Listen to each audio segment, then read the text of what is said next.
Resource Committee meeting. We'll do our best to facilitate a smooth meeting with public participation. We ask that everyone be patient as we navigate this together. We have two formats for participation, the Zoom web application as well as teleconference. Before we begin, I want to review some guidelines and general instructions for the meeting. These are very important, so I ask that you pay close attention. Please silence your other communication devices such as your cell or desk phone. This will ensure that we are not hearing any feedback or causing interruption during the meeting. During the meeting, all participants on Zoom, except for committee members and South Coast AQMD staff, will be placed on mute by the host. That means that you will not be able to mute or unmute your lines manually. After each agenda item, the chair will announce public comment. For those on Zoom, if you would like to make public comment, on the Zoom screen, please click on the raised hand button. This will signal to the host that you would like to provide public comment and you will be added to the list. If you're using Zoom on your smartphone, please tap the raised hand button on the bottom of the screen. For those calling in using the phone line only, you can dial *9 on your keypad to signal that you would like to comment. Your name will be called when it's your turn to comment, and the host will unmute your line automatically. Please note that you can hang up and/or leave the Zoom meeting at any time. On the rules of decorum for the meeting, please adhere to the speaker time limit. Please treat others with courtesy and civility, and respect the public meeting process. Rules prohibiting the use of signs or posters remain in effect for video participation. Profanity, discriminatory comments, or obscene gestures is prohibited. Disorderly, unruly, or aggressive behavior that infringes upon the rights of others or disrupts the good working order of the meeting is also prohibited. Any violation of the above rules can result in your mic being mute, your video feed shut off, or you being dropped off from the phone or Zoom meeting lines. Thank you, Mr. Chair, and with that, the meeting is yours, sir. Very good. I'd like to go ahead and call the Station Resource Committee meeting for January 22nd to order. I do see a couple of our members are here, so we'll go ahead and do a roll call, and I believe we can get started with just the three of us, correct? That's correct. Okay, roll call, please. Senator Delgado. Board Member Krakoff. Here. Councilmember Mitchell. Here. Supervisor Rutherford. Chair Benoit. Here. All right, we'll go ahead and move into our, Wayne, do we know if the other board members are going to be coming, if they're late? Do you get any notice or anything? I didn't receive notice, but I just see Supervisor Rutherford. I'm here. I was just in the waiting room. All right, great. I was just wondering if maybe we ought to take item number 2 out of order, and then we can come back to the action item just in case there's anyone else that's going to be coming. We can do as you please. Yeah, makes sense. We can go to item number 2. Let's go ahead and do that real quick. We'll go to item number 2, the proposed rule amendment for 218. Michael, go right ahead. Great. Thank you, Chairman Benoit and committee members. My name is Mike Kraus, Planning and Rules Manager. Today, I'm going to present to you 2 new proposed rules, as well as an amendment to an existing rule. These are all dealing with provisions for continuous emissions monitoring systems, or CEMS. Next slide, please. So by way of background, we have various rules and permits that require CEMS. And what the CEMS do is they continuously measure pollutants, either in concentration or mass emissions, in order for us to determine compliance. But I like to add also that this is not just an enforcement tool.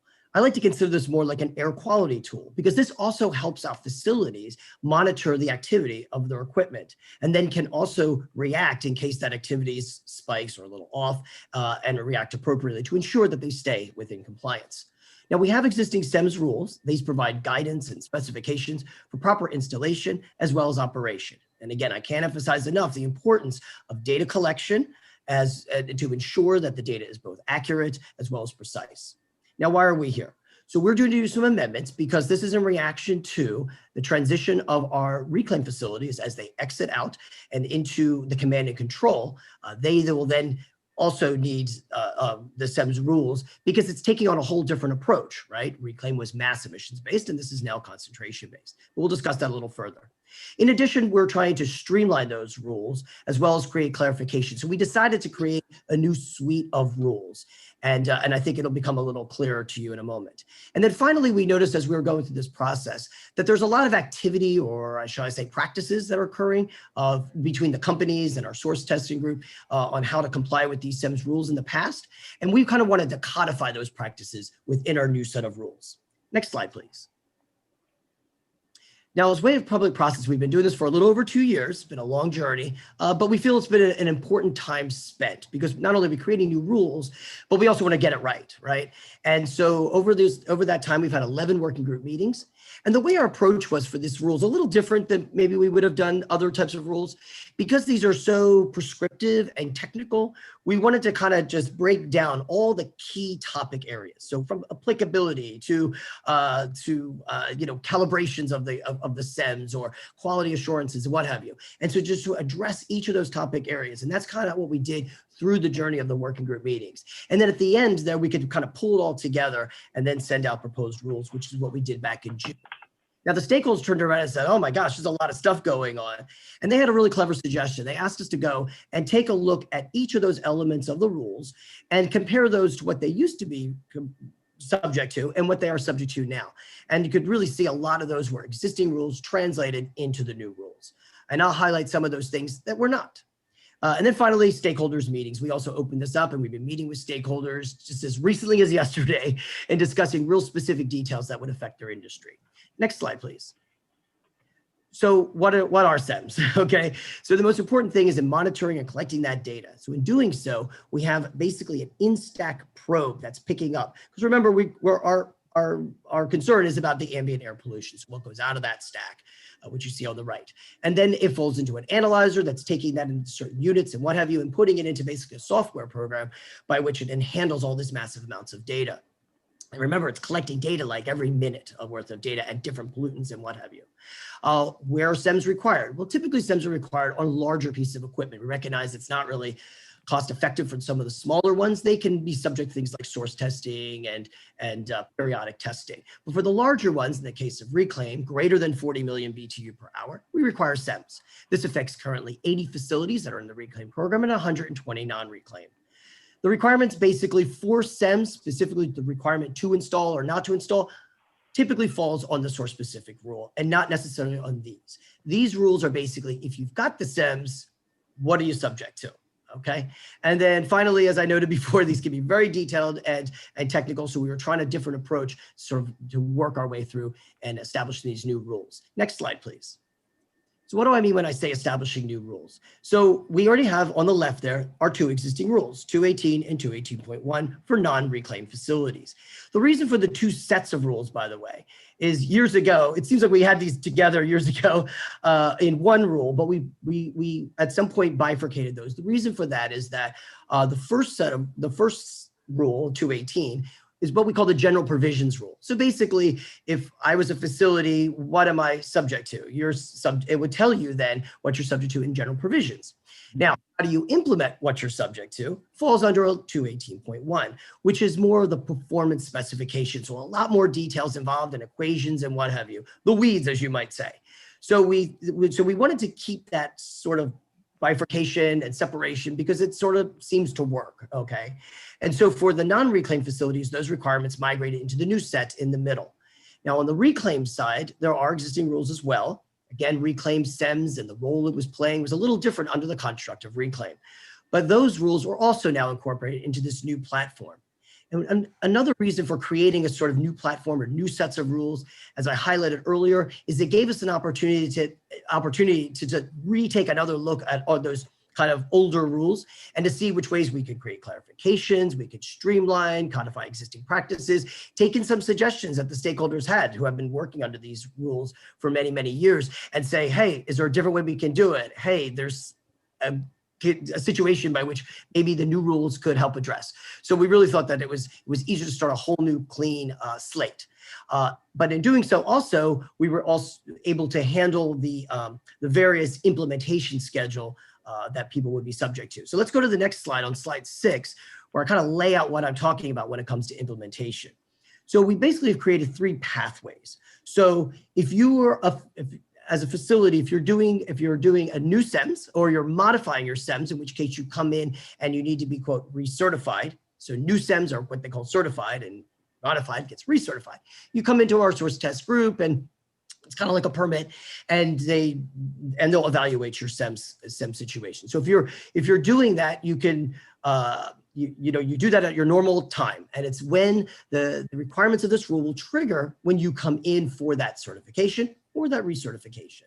Now, if you're a reclaim facility, it's a little different because, as you know, we're transitioning folks out of reclaim, and that's going to take place in a couple of years. And so, and it's going to happen when they get their, it's a certain term, notification letter for exiting reclaim.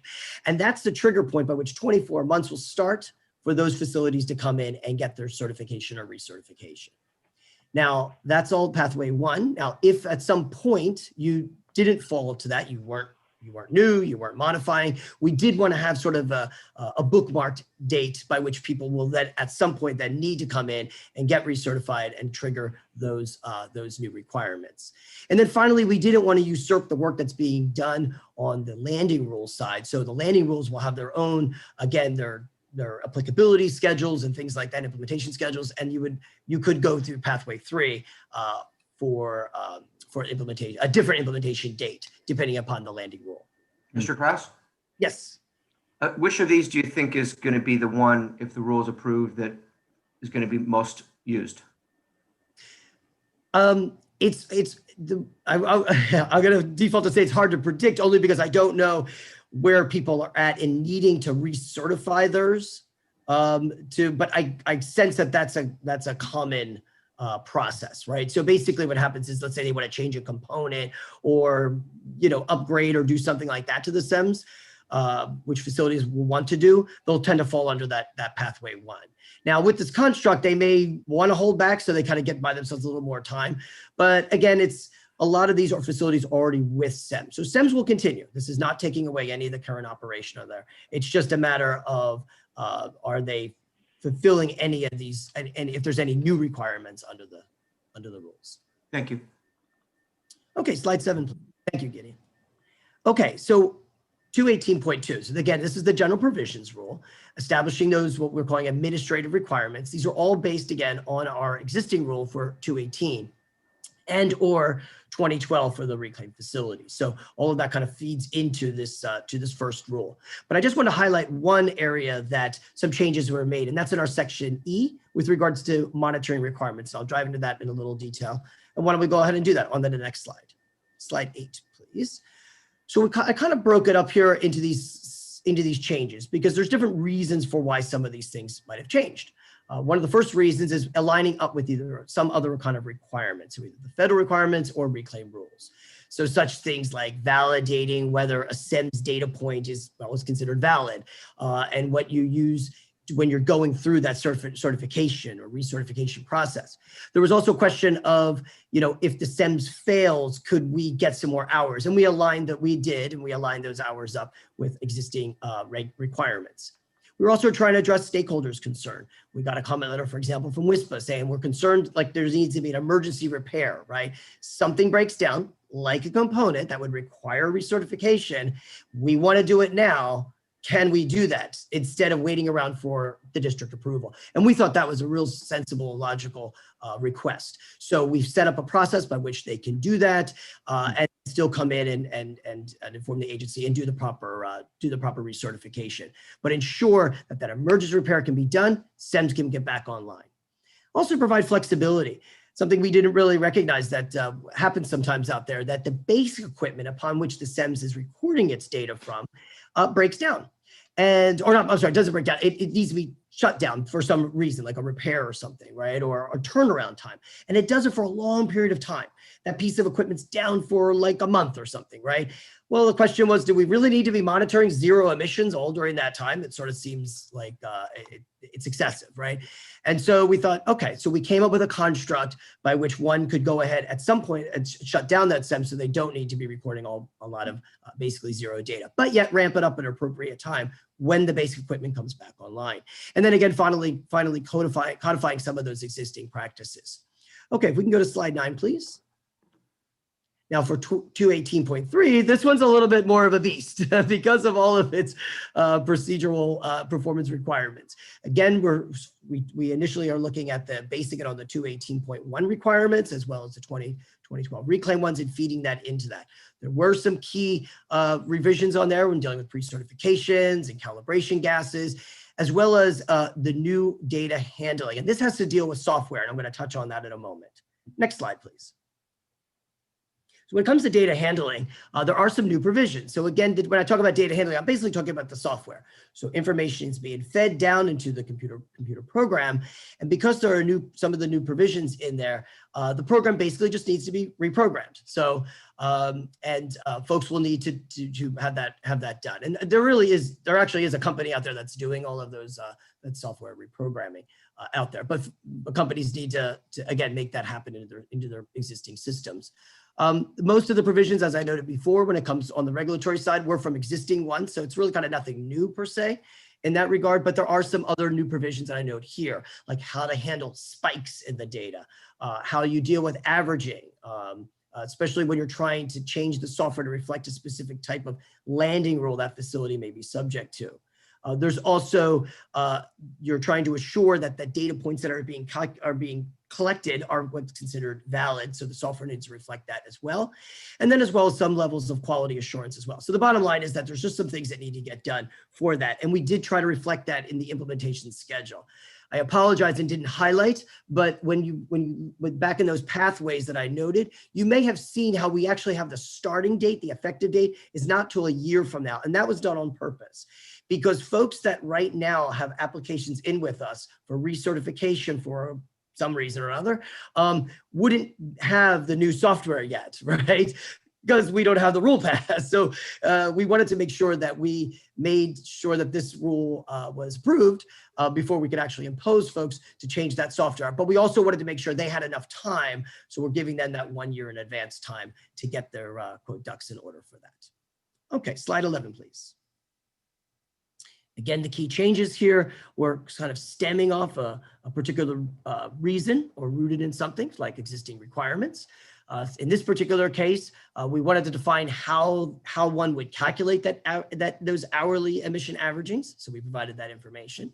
We wanted to provide, and again, this is a little different because now that the landing rules are concentration based and not mass emissions based like it was under reclaim, it's just a different way of calculating that when you're collecting that data. We want to address stakeholder comments. In this particular case, there was an issue of when you're looking at the valid data coming out of the systems, we wanted to make sure that you were trying to achieve as much accurate data as possible, right? I mean, what's the point of all this if you don't have accurate data, right? So we wanted to have kind of a threshold to ensure that folks are trying to meet that target goal. It's not an end all, you're not in violations or anything. It's a matter of just what do you do next? Like how do you correct it to kind of keep achieving those target goals at hand? Okay, and then flexibility. I know this kind of these words kind of get into the weeds of things, but for folks to be interested in knowing, these are some of the additionalities that we created in the rules. And then finally, which was an interesting discovery, is as we start looking at landing rules, and these BACT analysis are coming to you guys, and you're starting to see these lower and lower achievable levels due to advancement in technologies and things like that, that basically the limits are lowering. So what does that mean? Well, that means that things like de minimis levels could also be lowered, right? I mean, you wouldn't have a de minimis level at the same level by which you're being required to meet. So those negligible or de minimis levels need to be evolved as well. Okay, slide 12, please. So of course, as always with all of our rule projects, we're ensuring that it complies with state laws, such as the CEQA process or socioeconomic analysis. Now, for this particular rule, the one area we wanted to highlight on the socioeconomic side is about the software upgrade. as Ron could probably attest, software upgrades and reprogramming isn't always inexpensive. So, and you want to do it right, and you want to have good systems out there. For in talking with those programmers, it's about $30,000 to $100,000 for them to do this reprogramming to reflect these provisions. And again, to remind folks, it's not just provisions sometimes for our rule, but also for the SEMS provisions, but also for their landing rules. If you have multiple SEMS for larger facilities and you kind of pull these onto one major system, that could be up to $1 million. So we do recognize those costs, and our socioeconomic team is putting that into their formulas, and we'll analyze those in their assessment. Next slide, please. Okay, so you might hear from folks on some key remaining issues that I wanted to highlight you beforehand. So one comment we've heard after our public workshop was being able to provide more time to kind of saturate all of this information and all these key topics and new rules. As I emphasized earlier, this public process has been going on for a little over 2 years. So we do feel that we're really doing our best to try to make this as easy as possible for people to kind of digest all of this as we go through. We have released those rules. Again, we try to, utilize our timing on key topics. But ultimately, we have been working with stakeholders, like I said, just as late as like last night, and getting and hearing what they're having and making updates as quickly as we can. So we're still open to meeting stakeholders who wants to continue to meet. There's also a question of a new requirement we have with regards to a spiking threshold. So this is the case where that the data will come in and there'll be reasons for find the spiking. And a lot of times this happens during startup and shutdown. So what we did was we went ahead and said the startup and shutdowns could be excluded. So we took care of that. But then there was still a question of, well, maybe there's other times, right? So we did a study. We went back and looked at the behavior of things like refinery heaters, engines at landfills, as well as engines that have frequent startups. And we looked at all of this data and we analyzed it to see of all of its activity time, what's the percentage by which they have found spiking occurring? And it was around 1%. So we decided to set a threshold at 1%. And I need to tell you that data collection included startups and shutdowns that we are now excluding to be counted. So we really think it's a generous threshold. And then finally, maintenance and auditing. There's been a request to kind of give them some more time for that. We already give them 120 hours a year. This basically equates to what their current requirement is under the 218.1. It's a little off in that 218.1 had a little bit more time, but 218.1 included startups and shutdowns, breakdowns, repairs, other things, which we are not including on this. This is just 120 for strictly just a maintenance and audit. So we think that this is generous and enough. But it also just remind folks that maintenance and audit tend to be planned activities. So we also believe that folks can plan in advance and ensure they're still meeting their compliance demonstrations while their activity occurs. Okay, and the last slide, please. So finally, just to kind of give everybody a heads up that we do plan to set in February. We'd like to take this to you guys for board approval in March, but we'll continue to work with stakeholders. We're still open to kind of make those necessary changes, those necessary reasonable changes that we can do. And that concludes my presentation. I'm here for any questions. Very good. Any board member comments or questions before I open up public comment? No? All right. Our first public commenter, David Rothbart. Go right ahead, David. And if anyone wants to hit the raise hand button or *6 to raise their hand if they're on the phone. Thank you. This is David Rothbart. I'm with I'm representing the Southern California Alliance of Publicly Owned Treatment Works. Thank you for the presentation, Mike. I do want to thank you, you and Susan, for reaching out to us. We were the parties that were on the phone with you for far too long yesterday. So just wanted to say for the folks I represent, we are essential public services. We operate wastewater treatment plants, and the facilities that use SIMs are kind of, better said, is our hobby. We treat wastewater treatment plants, and as a result of that, we generate biogas, and we want to use the gas productively in energy projects and create energy. But that's not our core business. So we want to make sure we could do that cost effectively. And the harder it is to operate the facilities, the more expensive it is, the less likely we are to take on those kind of projects. So where I'm coming from is that perspective, just to qualify it. We're not reclaimed facilities. So a lot of the changes are bringing in reclaimed facilities. We are not. So a lot of the things we're used to are it's getting more complicated is the best way to say it, because it's kind of a afterthought of what happens to existing facilities and are not reclaimed. As far as our concerns, we kind of feel like we haven't had enough time. That was my comment as far as not feeling have enough time to review the rule. I have to disagree with Mike.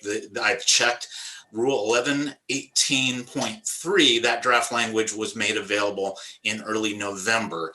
I think you were talking about 218.2. And the language is very complicated. This is one of the most complex rules that you have. I look at these rules daily, and I have to say, I really have a hard time following this complex rule, and so do my members. So we're just trying to get our arms around this and try to make sure that we understand the consequences and work with staff. And I think we have, 3 meetings scheduled next week, Michael? So We're cracking the whip. Yep. the time you're making. I hope we're able to resolve our issues. We made a lot of progress yesterday, but just wanted to say it's a work in progress. We're not asking for a delay, but just wanted to convey that in case we agree to disagree on some major items, and just wanted to bring that to Stationary Source as far as where we are with the process. But also just want to again thank Michael and Susan and staff for working with us, and we continue to work with them and appreciate that. Thank you very much. You bet. Thank you, David. All right, our next speaker is Greg Bush. Greg, go ahead. All right, can everyone hear me? Yep, go ahead. Perfect. So real quick, just want to piggyback on David's comments. So we're coming at this through a slightly different lens. And so we are a reclaim facility transitioning out of reclaim. We do have a team of SIMS technical experts. And so my comment might be a slight variation. But honestly, I just wanted to express our appreciation for Mike and his staff for working with stakeholders through the PR 218 development process. We feel like staff has been really open to hearing input and has heard our technical concerns and feedback. While we aren't 100% complete yet and discussion continues, we feel we're moving towards a positive direction to rule completion, and maintaining an open and constructive dialogue is much appreciated. And so I'll leave it there, keep it brief. Mr. Vice Chair? Could we ask the last speaker what kind of facility the speaker works with? He's with Marathon Petroleum. Tesoro? I've heard of them. Yes, that's right. Marathon Petroleum. Operate 2 refineries, Carson, Wilmington. I guess they're one combined refinery at this point. We also have the calciner and a sulfur reduction plant in the area as well. Great, thank you, Greg.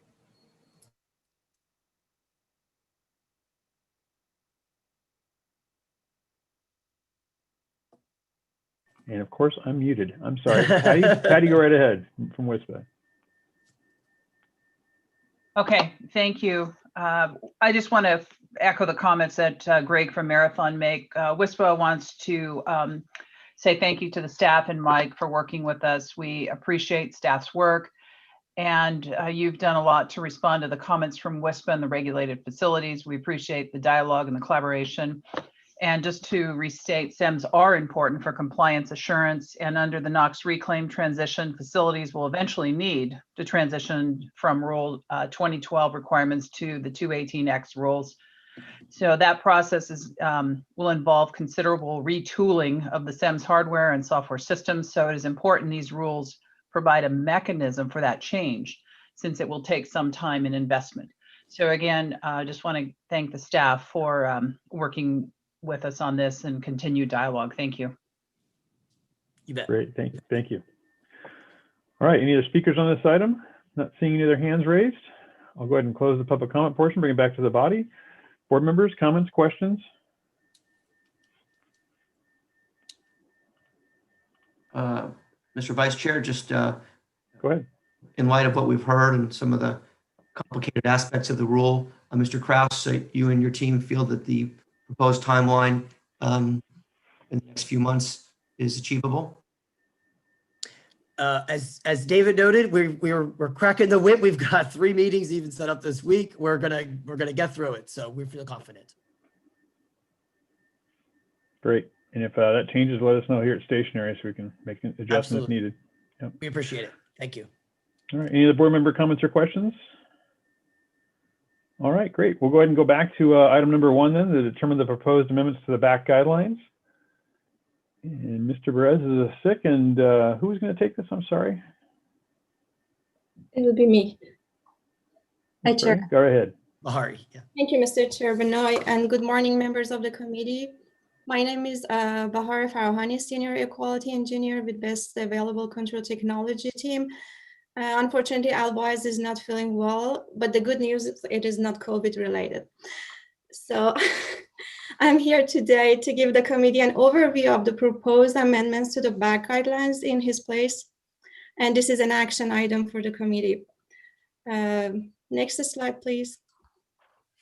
We are proposing to amend both major sources and minor source sections of the BACT guidelines, also updating the guidelines to be consistent with recent changes to the South Coast Equality Management rules and regulations. We have gone through the whole public process, including BACT scientific review committee meetings and a public comment process. We have addressed all the public comments and questions we have received from the stakeholders, and as a result, added more clarification to the guidelines and BACT forms. I will highlight a few for you today in my presentation, and I will be available to provide more details if there are additional questions. And I just want to mention that everything we are proposing here is achieved in practice and has been source tested or has enough continuous monitoring system data to show compliance with the permit conditions. Next slide, please. This is part B for major source facilities. So we are proposing to add 7 new listings as well as to update one of the existing BACT determinations for major protein facilities. And the lowest achievable emission rate or LAIR and BACT determinations I'm presenting today are all achieved in practice and being in operation for more than 1 year for major sources. More than 6 months for the minor sources and major sources, and 1 year for minor sources, because we have more restricted requirement. And now we are formalizing them in the guidelines. These are 3 types of thermal oxidizer with low NOx burners, all at 30 ppm NOx limit. We received 1 written comment about terminal VOC emissions, and we already answered the comments. Next slide, please. This is a process heater for a non-refinery using the thermal fluid heater fired on natural gas. It is achieved in practice, as well as we have the source test results show compliance with NOx limit of 9 ppm. And we are also proposing to add a new stationary prime IC engines to the listing. These are non-emergency electrical generator. We have several meetings and discussions with the stakeholders and also internal staff. Source test results show they are in compliance with Rule 1110.2 for NOx, VOC, and CO limits. And to address the received comments from stakeholders, we have revised the BACT form to be more precise on the equipment function and also the control technology sections. Next slide, please. Staff is looking to bring some guidance to duct burner sulfur emissions. The duct burner is specifically running on refinery fuel gas, and it is used for generating additional steam as part of the heat recovery steam generator, or HRSG, in a cogeneration unit. Compliance demonstrated by maintaining the continuous parameter monitoring system to monitor the total reduced sulfur or TRS compounds calculated as H2S concentration in the fuel gases. This is being achieved in practice, and we reply to the comments and we receive, and also we address the concern by revising the BACT form for more clarification. Next slide, please. This is a new entry for aluminum heat treating ovens and is based on achieving practice again, and a source test data showing compliance with 25 ppm NOx permit limit. We are also updating the current simple cycle gas turbine. So this is an existing category, and this update is to reflect achieving practice example and the existing permit limits. So to address the stakeholders' comment, we have revised the BACT form, and also we included the most recent RADA or relative accuracy test audit results. Next, please. Okay, now I will going to present minor source BACT determinations that we propose under Part D. There are two new proposed listings. So for non-major polluting facilities, Part D of the guidelines, we have, as I said, we have few new determination, also updates to the current listings. We also received some inputs from the engineering and permitting staff, and based on their comments, we are proposing some minor changes and clarification to make Part D of the BACT determination more user-friendly. So the first one is the fermentation processes. So Santa Barbara APCD, they have already established the BACT determination for wine fermentation process in their BACT guidelines. The cost effectiveness evaluation was conducted based on the cost data that they provided to us. And the sources data also shows these examples, they are achieved in practice. The second new listing is the thermal oxidizer for minor sources with low NOx burner. This is a facility, this is a manufacturing of the guitar, and they have 30 ppm NOx limit on their low NOx burner. They have a thermal oxidizer venting, various spraying operation and clean rooms. And since this is a minor source BACT listing, again, we have evaluated the cost data showing that this is cost effective for the industry to achieve those limits that we are proposing here. Next slide, please. We are incorporating in the feedback we got from UV-EB industry. The UV-EB technology has different applications in flat glass, wood cabinets, and paper industries. And the technology is specific to type of printing, and it depends on the customer demand. So we evaluated UV-EB technology options and are proposing to include the use of rule-compliant UV-EB or water-based inks and coating as alternate method to comply with BACT in the guidelines. We are not making it more stringent, but we recognize it as a clean technology and a viable option in the BACT guideline. Next slide, please. And these are the two examples that we are proposing in Part D for UV-EB. The first one is a glass screen printing facility using clean UV technology. And although we cannot say UV will be backed for all glass screen printing operation, for this case, it is a solution that they have been using. So we are not making it again a strict requirement for UV-EB, and it will be an option for the industry. And the second achieving practice examples that we have it here is an automated totally enclosed spray booth where they spray wood cabinets exclusively with UV coatings. For BACT, compliance with Rule 1136 or use of Rule 1136 compliant UV-EB or water-based coating are proposed. And similarly, it will not be restrictive by providing that option as a clean technology that can be used to comply and being BACT. Next slide, please. For consistency with amended rules and regulations, we are updating these three categories here.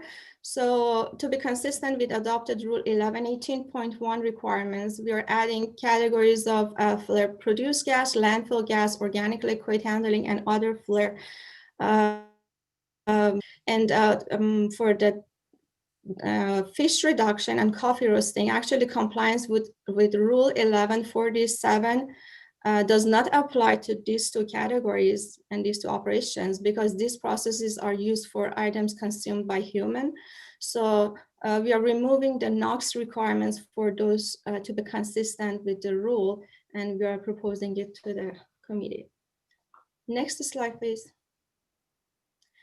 And this is a list in Part D for the clarification. So we are always trying to make the guidelines more user-friendly to stakeholders, also make it easier to navigate for like the permit engineers as well as our applicants. So these are the clarification and administrative changes we have done to Part D for this purpose.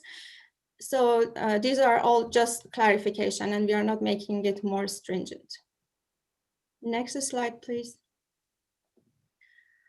Slide 12, your proposed update to the BACT guidelines is actually the proposed that we are providing today is not expected to require physical modification that would cause a significant adverse effects on the environment, and therefore it is exempt from CEQA, and notice of exemption has been prepared for the board package. Next slide, please. And therefore, at this time, our recommendation is to determine that the proposed amendments are exempt from CEQA and to approve the proposed amendment to the BACT guidelines. That concludes my presentation. Very good. Board member comments, questions before we go to the public comment? No, I understood that all totally perfectly. Good job. That's a great presentation. Thank you. All right, with that, we do have a comment from Rita Loof from RadTech. Rita, go ahead. Can you hear me okay? Yep, go right ahead. Good morning. I'm Rita Loof, Director of Environmental Affairs for RadTech International. And RadTech is the Association for Ultraviolet Electron Beam and LED Technology, which is essentially a pollution prevention technology. First, I wanted to thank Board Member Mitchell for her service. We really appreciated your support of our industry, and you will be missed. Your dedication to the community has been inspiring, and we wish you the best on your retirement. Thank you very much, Rita. Thank you. Regarding the BACT guidelines, RadTech is a member of the BACT Scientific Review Committee, and we have participated in the process for many, many years. We support this item and want to recognize the staff. Sorry that Al couldn't be here today, but Bahare and Jason before that for their hard work. Thank you to the Stationary Source Committee, including former members like Mr. Joe Liu, for their work on this. And of course, all the Stationary Source Committee members have been instrumental in making this a priority. So we thank you for your time, and I'm really appreciative to see this item move forward. Thank you. Very good. Is there anyone else? I believe that is it. Go right ahead. Mr. Chair, I'll move the staff recommendation. Great. Any other questions or comments, anyone, or I'll take a second. I'll second that. Very good. We have a first and a second. If there's no other comments or questions, we'll go and do a roll call. Senator Delgado, Yes. Board Member Krakow, Yes. Councilmember Mitchell, Yes. Supervisor Rutherford, Yes. and Chair Benoit. Yes. Motion passes 5 ayes. Very good. Sorry, let me get back to my agenda here. All right, we have our reclaim quarterly report, item number 3. Susan Nakamura, go ahead. Morning. I'm going to be giving you the reclaim quarterly report. Next slide, please. So just the reclaim program in terms of where we are, status in terms of the transition. We've had 3 working group meetings over this past reporting period from September to December. We have had a number of working group meetings that are really in full throttle on moving forward with a number of the landing rules right now. The board did take action on Rule 1146. That was to remove the requirement for the ammonia slip. And we're addressing that in use source review during the permitting process. And then we continue to have discussions with EPA and CARB. Next slide. So this is just a summary. Since the last quarterly report, we haven't had any updates in regards to additional rules that we've added. There are some big rules that are coming in 2021, which I'll highlight in the next slide. And so the total reductions that we have so far in terms of the landing rules that have been adopted by the board for the reclaim facilities is over 4.5 tons per day. Next slide, please. So this just highlights the rules that are currently under development for the reclaim transition. Mike Krause had highlighted the where we are in proposed amended rules 218 and then proposed rules 218.2 and 218.3 on the SIMS rules, and that's going to be coming to the board in March.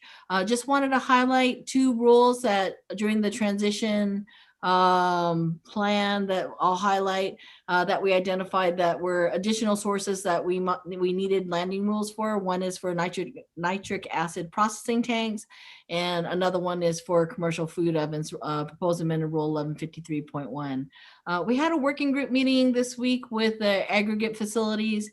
And originally, we were thinking they would have a separate rule. Then we were thinking of folding them into 1147. Based on the current discussions, I'm kind of now leaning back towards keeping them in a separate rule. So that's the proposed rule 1147.1.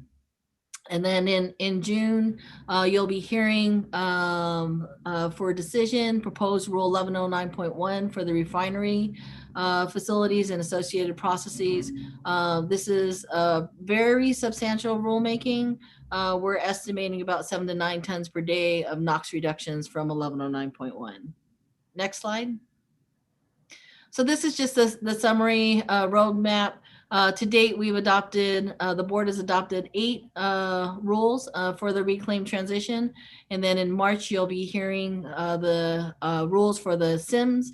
And then later on in the year, we plan on bringing some other landing rules forward for the board for decisions.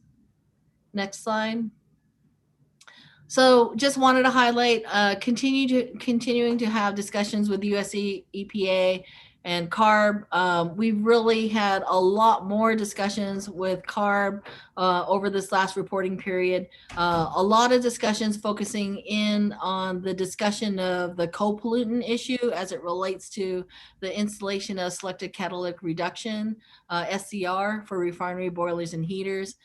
This is was a pretty substantial issue with proposed rule 1109.1, and at the last working group meeting, which was yesterday, we presented a path forward for addressing this issue, which we'll report on in the next quarterly report.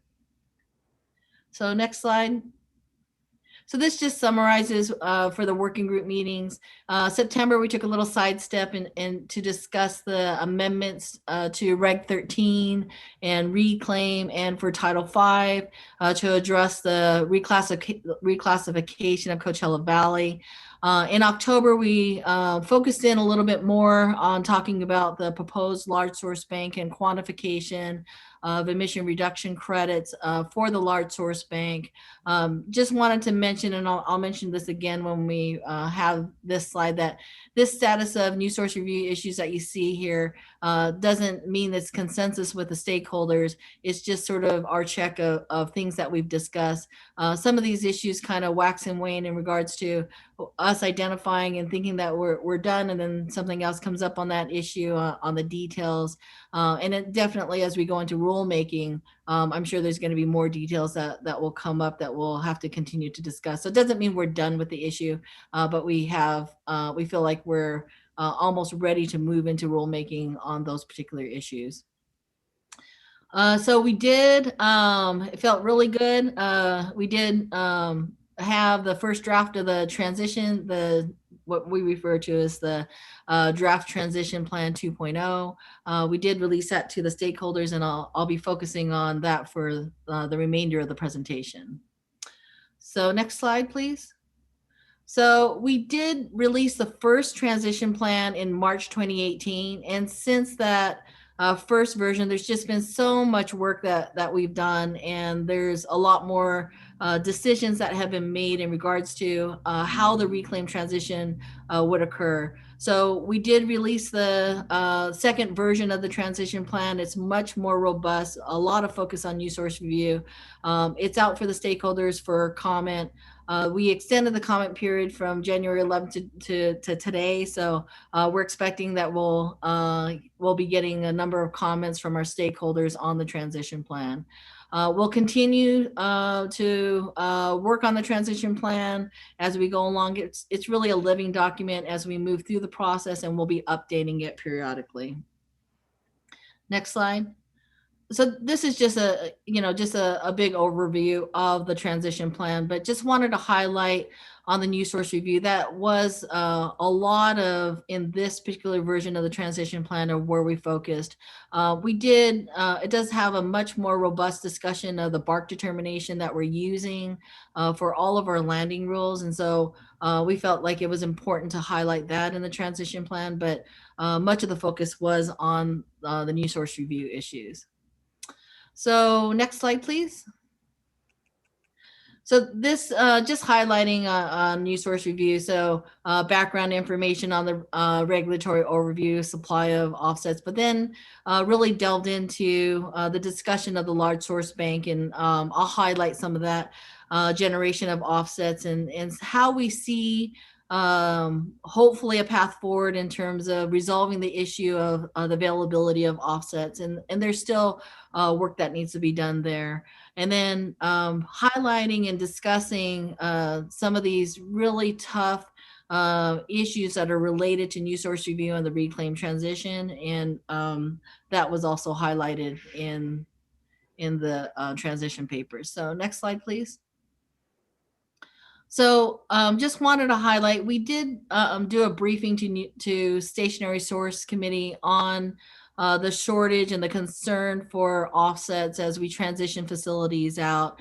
And so the reclaim transition plan does talk about what our path forward as we see in terms of ensuring offsets are available. And we're referring to it as the large source bank. And where would those offsets come from? They would be the same source of offsets that are generating offsets for the internal bank. But then we would divert some of those, what we refer to as these unclaimed reductions or orphan reductions or orphan shutdowns, that we would direct those to the large source bank. And so that's sort of what we are planning, and we're really delving into the details on the quantification and much more with that with the stakeholders. Next slide. So this is just an overview of the three banks or the three sources of offsets for facilities. The open market would be available to any facility. That's sort of the traditional way of offsetting. The internal bank is really for sources that are exempt from providing offsets. We manage those offsets. Those are for the smaller facilities, those facilities that have a potential to emit less than 4 tons. And then the creation of this large source bank where we would be diverting some of the reductions that would have gone into the internal bank, but diverted to this large source bank. We've had additional discussions with EPA and some things that we had presented in the transition paper just to show sort of that ebb and flow of information. It's like, since the transition paper is like already is somewhat outdated in terms of the approach that we're going to be taking. So there'll be changes again in terms of how we are envisioning the large source bank to work, but still the general concept that we would be diverting some of these orphan reductions into the large source bank still stands. Really gets down into some of the quantification and how we do that and what sources can use and access what types of reductions. Next slide, please. So this is just, again, just a very topical overview of some of the key topics that we still really need to work on. It's devil's in the detail in terms of some of these issues on the quantification. And we've been working with EPA and CARB and with the stakeholders and discussing these different options. We really want to try to streamline on the quantification of these emission reduction credits.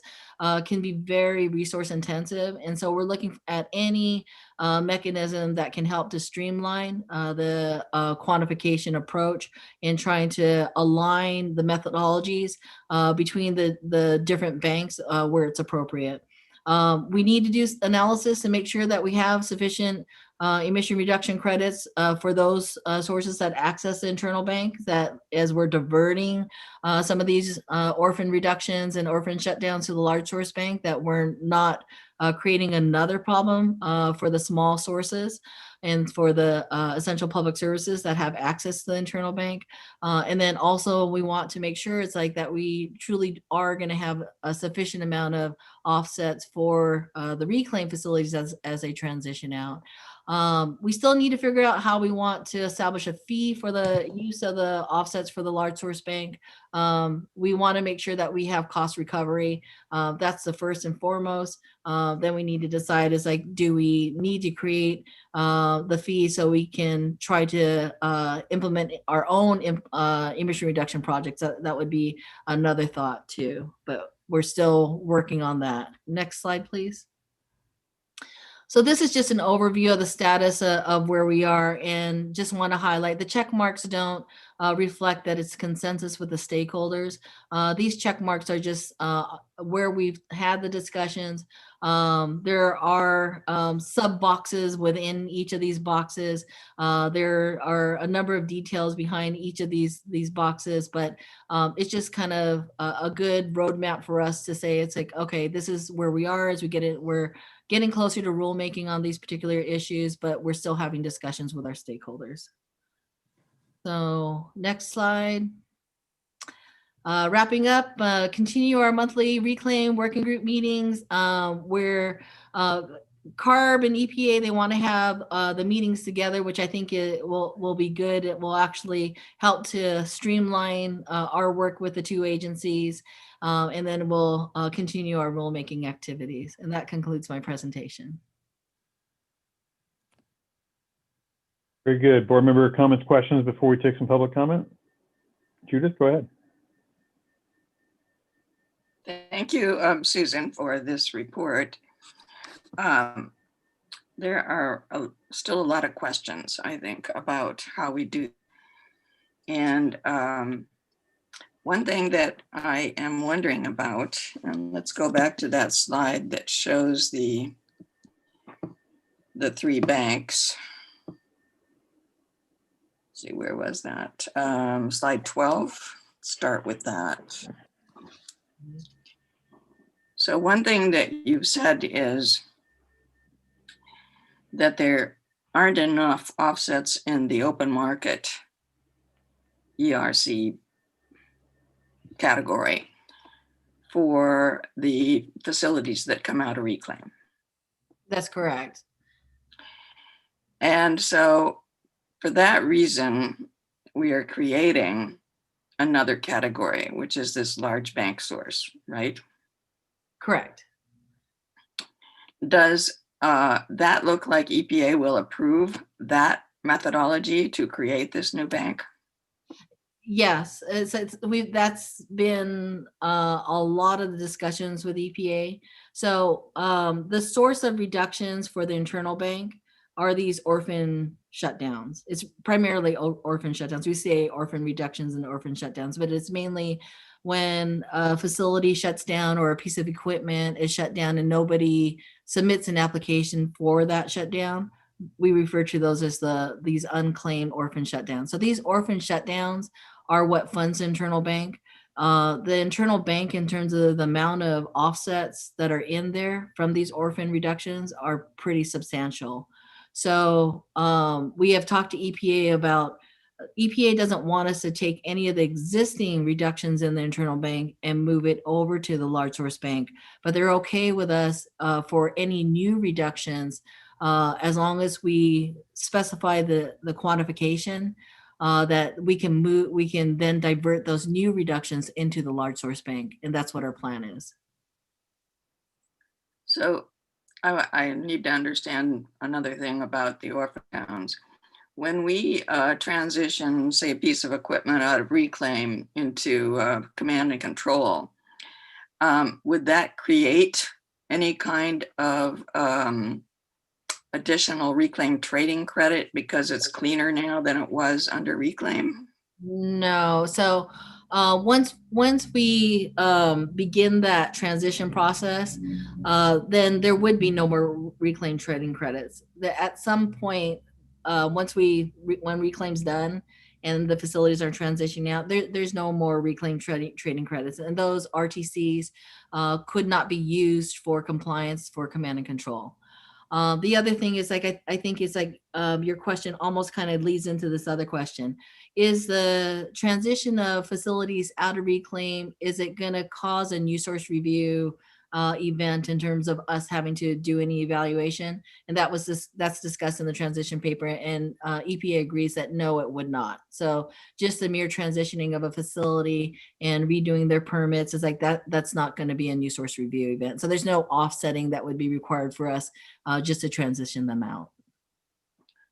And then in our first transition plan, there were a lot of questions there about the relationship between ERCs and RTCs, and different scenarios proposed regarding what happened when you converted an ERC to an RTC, and now what happens with reclaim going away. So have we answered some of those questions about this relationship between ERCs and RTCs? Yeah, so we did ask EPA. Actually, we asked them multiple times in multiple different ways. So at the beginning of reclaim, there were facilities, some facilities were required to, and some facilities had the option to convert ERCs to RTCs. And so the question has been from some of the stakeholders, can we now at when we exit reclaim, convert those ERCs that were converted to RTCs back to ERCs? EPA said hands down no. They emphatically, there was like no wiggle room on that one. So that is discussed in the transition paper. Okay.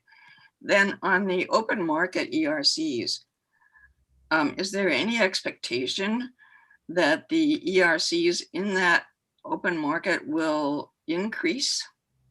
Yes. Or yeah. Yeah, so definitely in the future, the open market ERCs, I think we would expect that they would increase. So our largest facilities, the facilities greater than 4 tons, have all been pushed into reclaim. And so as we exit the facilities, those facilities will have the opportunity to generate ERCs for the open market. So I think over time that there will be more generation of ERCs. We're trying to streamline the process of certain comments that we received in regards to reasons why there could be hurdles in terms of somebody deciding to generate an ERC. We're trying to streamline the generation. We're looking at the surplus discounting instead of discounting it to best available control technology. We're looking at EPA would allow us to then, which is the more traditional, to discount it to BACT. So BACT is generally less stringent than BACT, not always, but generally is less stringent. So that might help in terms of generation of ERCs for the open market. And then since the transition paper, we've had sort of another little take on the open market. We're thinking of kind of turning the spigot off for folks generating offsets for the open market. But since at the last working group meeting, we explained that we're not going to turn the spigot off. We're going to allow folks to continue to generate offsets for the open market. So that will continue as is with trying to streamline some of the provisions for generation for those ERCs. So here's a concern. The idea of coming out of claim was to prevent the pay to pollute whole, that whole scenario. And my question is, with an open market for ERCs and an expanding market for ERCs, are we kind of just transitioning ourselves into a new program of pay to pollute, or how are we going to control that? Yeah, absolutely not. This is completely different. So for reclaim, it's compliance with the BACT requirements. They have their actual emissions. They have to get RTCs each year to cover, and they have the choice. It's like either put on controls or purchase RTCs. So new source review is part of our permitting program, and a facility that has an increase with a modification or a new piece of equipment, they're required to provide offsets, and they're required to install that new piece of equipment or that modification must meet best available control technology. So the purchasing of the offsets doesn't relieve them from BACT. It only ensures that the increases are offset. So the basin in terms of our attainment, we stay whole. So it's very different than reclaim. It's not the decision of BACT or no BACT. It's the requirement of BACT plus you're offsetting the emission increase. Okay, good. Okay, that's a very good explanation. The other thing that I want you to explain again is to meet our NOx ozone requirement in 2023. I believe that we need something on the order of reductions of 108 tons per day of NOx. Can you verify what we need for that? You know, I'm not probably the best person on that particular number, but Mike is waving and go ahead, Mike. Yeah, that's in the ballpark of that. Yes. Okay. In 2023. Yeah. So. Right. Okay. So I just want, every board member to understand what that figure is. Because when we look at the NOx reductions we're getting, it's like the figure here was 4.63 tons per day we're getting. And then you did mention out of the 1109.1, we may get as much as 9 tons per day. I know from some of the things that CARB is doing, I think we were going to get like 7 tons per day or something that by 2031, maybe not even that early. So I just, these things, when you need 108, these little numbers, well, yes, they add up and we welcome every number we can get, but we do have a pretty stiff challenge ahead. So I think it's important that we all understand that. Another couple more questions on this. And the board enacted some years ago, I don't remember which year it was, the 12 tons per day NOx shave. That is supposed to be completed by 2022. Are we going to make it? So yeah, I mean, I think we're on the path on the NOx shave. I don't know, maybe Amir might be better to answer in terms of the status of what we're seeing, but I have no information to believe that we're not on path for the NOx shave. On top of that, we have an additional 5 tons per day shave that was enacted as CMB05. Mm-hmm. And I think that is due 2025. Is that our deadline on that one? I looked it Our up. projected implementation deadline in the plan, yes, 2025. And so basically we have 17 tons per day we're supposed to reduce by 2025, by 2022 and 2025. Who's going to answer that? Board Member Mitchell, this is Amir Dej, I'm the Deputy Executive Officer for the Permitting and Engineering. We are receiving applications, facilities are filing applications to install additional controls to meet the shave requirements, but it remains to be seen if all the applications that are being filed and the equipment that is being proposed will meet the shave requirements at this point. Okay, so basically we don't know. We're still working on it. We're still working on it. Yes, ma'am. Have that down. Okay. All right. I think that was most of what I wanted to inquire about. Thank you, Susan, for your work on this and for the report. Yep. Thank you. I'm gonna miss you. Yeah, Councilmember Mitchell, we are going to miss you. I mean, the depth of knowledge you have on this stuff is amazing, and especially on the reclaim in particular, but just also statewide. So thank you for, feel free to come back, is what I'm trying to say. We have a couple of public comments. I believe the first one is Scott Weaver. We'll go ahead and take those now, unless my other board members have a couple of questions, but let's go ahead and do the public comments if we can. Mr. Weaver, go ahead. All right. Go ahead, you have 3 minutes. All right, can you hear me now? Yep. Okay, excellent. Good morning, all. This is Scott Weaver with Ramble on behalf of WISPA. A couple of comments.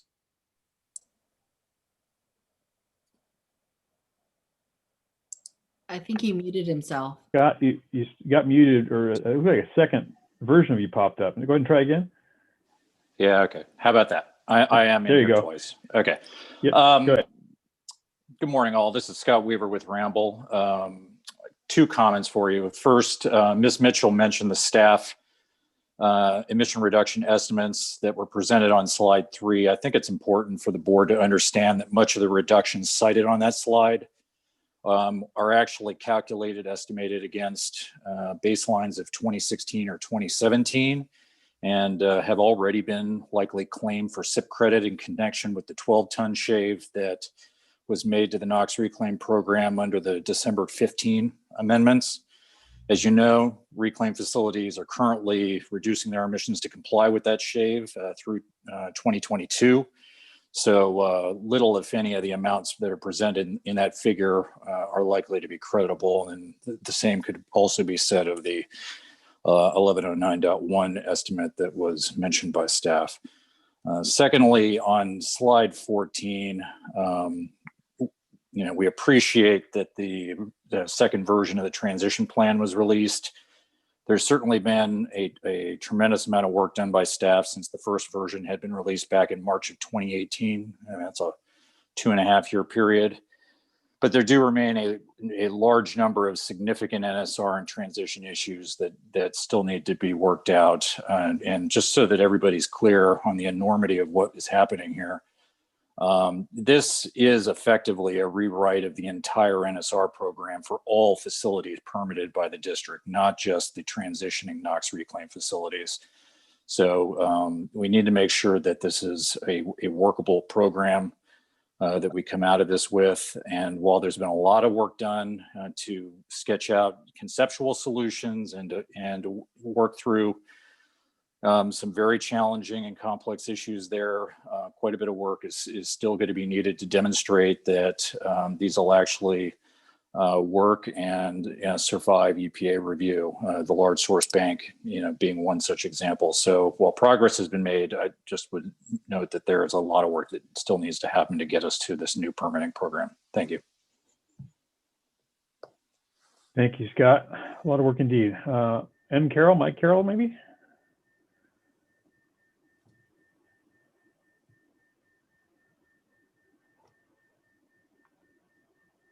Should be unmute. M. Carroll? Can you hear me now? Yep, go ahead. Sorry. Hi, Mike Carroll with Latham & Watkins for the Regulatory Flexibility Group and WISPA. Thank you, staff, for that presentation. And I think Susan did a good job of highlighting both the progress that's been made and the tremendous amount of work that is yet to be completed. But I do want to emphasize, as Scott Weaver just did, the second piece of that. There is a lot of work that remains to be done. There are a lot of very complicated issues that are still unresolved. And so I just wanted to emphasize that. I don't want anybody to be surprised if 3-4 months from now, we're coming and saying that things are not ready or we need more time to hammer something out. So just wanted to put that out there so that there aren't any misimpressions about how much more needs to be accomplished. Thanks. Thank you, sir. Any other comments, questions, comments for the board? Or public comments? Not seeing any other hands raised. Again, it's *6 to raise your hand. All right, we're going to bring it back to the board. Any other comments or questions from my board colleagues? I'd like to speak. Please go ahead.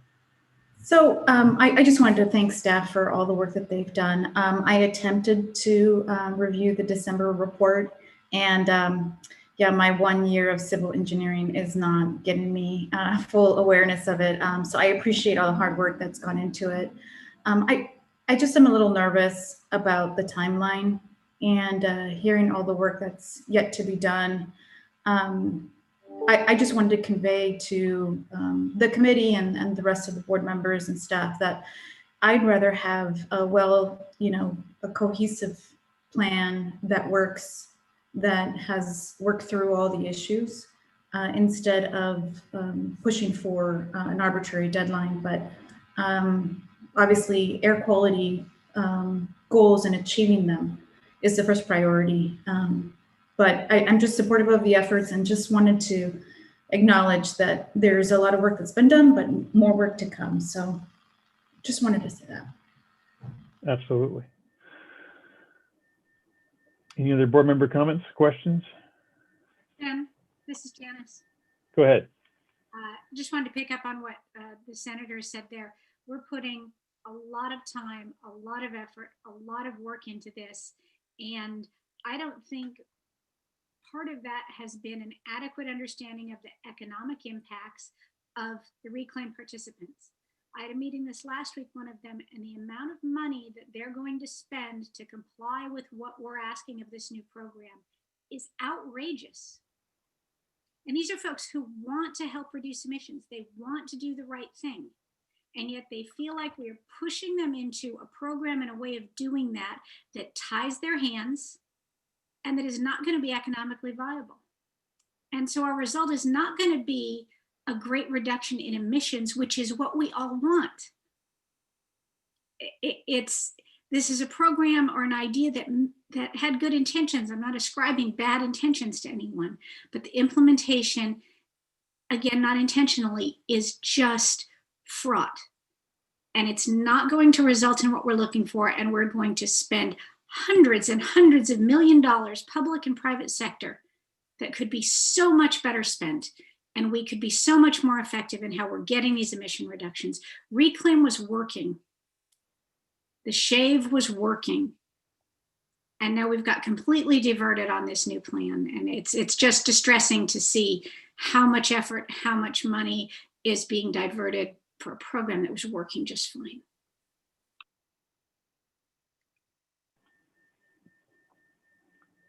Wayne, you want to take that? Thanks, Vice Chair. You know, there were a lot of challenges with Reclaim. And depending on where you live, you may say that Reclaim was a great success, or you may say that Reclaim was not so much of a great success. The fact of the matter is that as Reclaim progressed over time, the whole intent was to show that Reclaim was equivalent with command and control. And what we were seeing is that it was more and more difficult to do that. In fact, the legislature recognized that, and the legislature said, once the governing board decided to sunset Reclaim, that we're going to make sure that there's actually time requirements on you to sunset that because of what is the perceived and real impacts at the localized community. What we're seeing in terms of the investments that are being made, yes, significant investments are going to be asked, but that's because for the last 30 years, those investments haven't been made in those facilities. Have the emission reductions been realized? Absolutely. That's what the RTCs were there about, but it didn't address the localized impacts. And that was where you were seeing much greater focus, awareness, and attention, especially by local community groups, on what they believe as an environmental justice issue. So this is definitely a tough issue.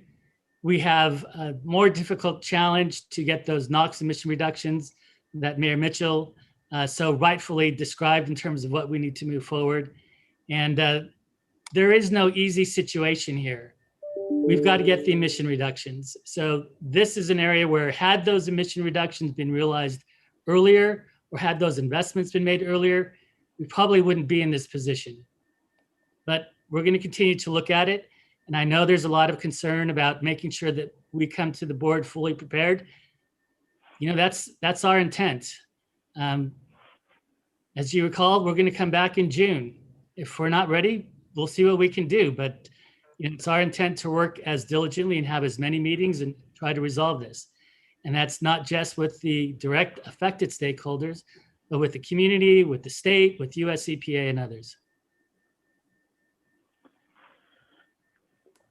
Wayne, along those lines, I guess my biggest concern is that we get to the meeting in June and there's only one option, and up or down, no middle ground, no any other option other than we're going to push forward and it is what it is, or we're done. And I would just ask that if we do see other options, if there are other conversations that could be had, if there are other opportunities to work into what could be on the dais that day in June, something else other than we're just moving forward and this is it.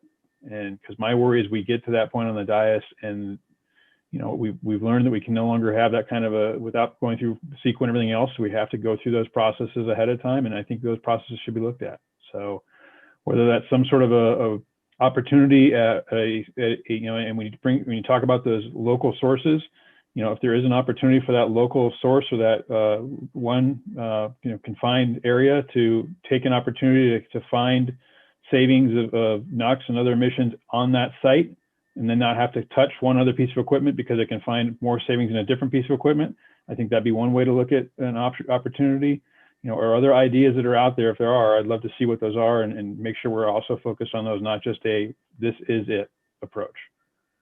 Mr. Chairman, part of the challenge is making sure that we understand what the facilities are being faced with. And we can actually deal with this in a number of different ways, right? There's the implementation aspect that we can look at. We can look at the percentage of reductions over some time frame. There's a number of things. And staff is working very diligently to try to understand what are these issues rather than sort of these broad-based issues. So Susan and team will be meeting with a number of the refiners at the end of the month. And I've basically asked Susan that if there isn't resolution, then I need to talk with the refiners.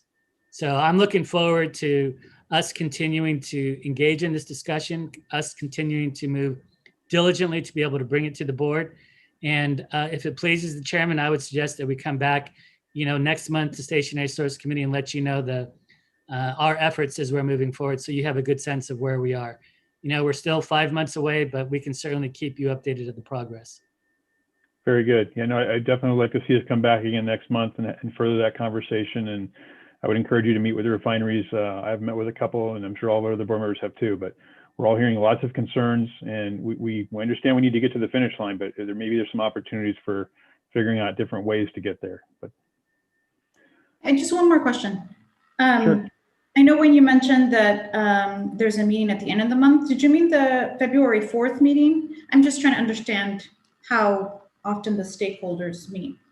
Senator, this is a meeting that staff has set up with the stakeholders. So I don't think it's the 4th. This is what I understand to be the end of the month. Susan, do you have a date set? Yeah, the dates vary because there's different, we're meeting with each of the refineries and facilities, right? Okay. So this is the February 4th is just a working session. So it's more of an open meeting. Right. I guess I'm just trying to, if I wanted to try to understand the issue more thoroughly, is that something that would provide a broader understanding? Yeah, the 4th is a working group meeting on 1109.1. And Senator, it would give you a better flavor of where things are at the moment. Okay, perfect. Thank you. Thank you. Vice Chair? Go right ahead.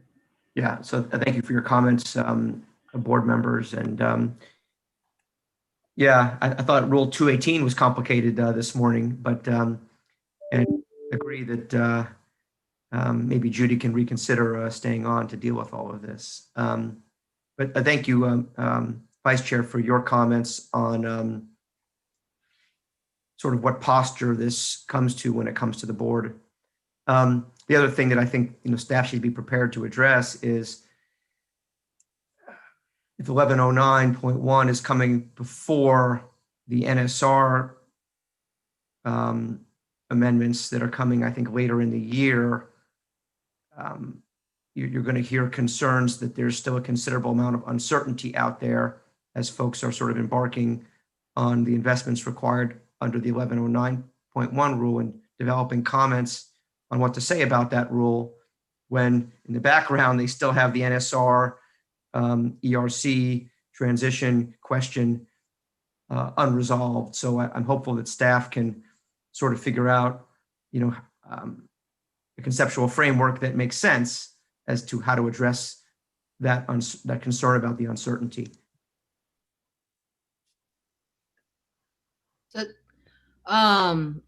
So EPA has asked us that they want 3 regulatory elements to be completed, all approved by Carbon EPA before we even begin the transition of any facilities. So that's all the landing rules, the amendments of Reg 20 for reclaim, and then the Reg 13 amendment. So facilities are still going to be subject to the Rule 2005, which is the reclaim new source review requirements, which in terms of offsetting and the requirements, they're much softer. That's kind of how I would, see it. It's like there's not a shortage of offsets and reclaim for new projects and modifications. So in terms of that concern, in terms of the availability of offsets, they're still in the reclaim program. They still get to use the benefits of Rule 2005. We've actually been kind of encouraging, it's like, use the Rule 2005 requirements before you transition out of reclaim. But no facility is going to be transitioned out until we get all of that work done. So I think it's okay for us to move forward with proposed Rule 1109.1. Folks need to know there's a long lead time before the first piece of equipment is going to be required to meet that NOx limit. And we're doing it in phases. There's 3 phases that are built into 1109.1. And then also we already have rules that we've established the landing for the landing rules for the reclaim transition. What do we say to those facilities and those requirements that the board has already acted on in terms of then for the largest facilities, we give them sort of a different pathway. It would be my concern. Just things to think about. Plenty of that. Getting any other questions, or can we go ahead and we'll go on to the next item? Thank you. Okay. And for those that have their hands raised, we ended public comment on this particular item. I saw hands come up after that. The public comment has come and gone on this item, but so we'll get you on the next item, or general public comment. Next up, we have a status report on Reg 13, new source review. Mr. Vice Chair? Yes. I just wanted to bring to your attention, you're probably aware of it, but there's about 6 minutes until Tech Committee. I'm aware of that. I was just about to ask if this item could be postponed to next month, or is there some particular piece that we need to hear right now or we can skip to? Jason? I can skip to the tables of the report really quickly. Okay. Probably get this Very done quickly. in a minute. Okay. Good morning, Chairman Benoit, committee members. My name is Jason Haspel. I'm Assistant Deputy Executive Officer for Engineering and Permitting. Just going to present the status report for the district's new source review program. Paul, if you could please go to the table 5. Or slide 5, excuse me. All right. So this slide indicates that our NSR program continues to be at least equivalent to the federal NSR program for this reporting year, which is calendar year 2019. Equivalency is demonstrated by the net positive balance for each pollutant at the bottom of this slide. This preliminary determination only accounts for debits from the balances and is therefore a conservative assessment for equivalency. The final determination will be presented later this year and will include the offset credits. Next slide, please. Rule 1315 also requires projection for 2 years following the reporting year to be used to demonstrate ongoing equivalency. This slide and the next slide shows for 2020 and 2021 that the projections continue to show the positive offset account balances, and therefore the NSR program is projected to remain equivalent to the federal NSR program. This slide shows the calendar year 2020 projection, and next slide, please. And this slide shows the projection for calendar year 2021, also with positive balances. Next slide, please. This is just an ongoing trend for how the balances have trended over time. Next slide, please. And finally, this slide shows that the ending balances for the state NSR purposes as required by Rule 1310, which also continue to remain positive as part of this preliminary determination. Next slide, please. And I know that was, I sped through that, but in conclusion, the preliminary analysis of the South Coast AQMD NSR program shows ongoing equivalency with the federal NSR offset requirements for calendar year 2019, as well as projections for the next 2 years. The final determination of equivalency for calendar year 2019 will be presented to the board in September. That very quickly concluded my presentation. I will be happy to answer any questions. Very good. Any questions from the board? I do have a couple of people that have asked for public comment. Public comment, if you can please keep it brief, but go ahead. First up is Greg Bush. Greg? Sure. Can you hear me? Yep, go ahead. Yeah, I'll keep it very brief here. So just responding to a couple of the assertions that were made on the last item there. So one of which was, no, Greg, we've moved on from that last item. We're on the next item now. I'm sorry. General public.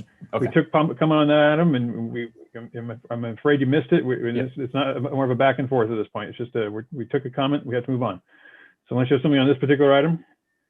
Nope. Okay. Next up, I got Dan McKenzie from SoCal Gas. Dan, go ahead. I'm sorry, I didn't have any comments. That must have hit something. Oh, okay. All right, and my apologies to the previous speaker, but we just had to keep these meetings moving because we do have technology coming. Any other board member comments or questions on item number 4, the status report in Reg 13? Not hearing any or seeing any. Any comments or questions on the 2 written reports that are attached, items 5 and 6? Any public comments on item 5 and 6? Again, not seeing any other business by the board members?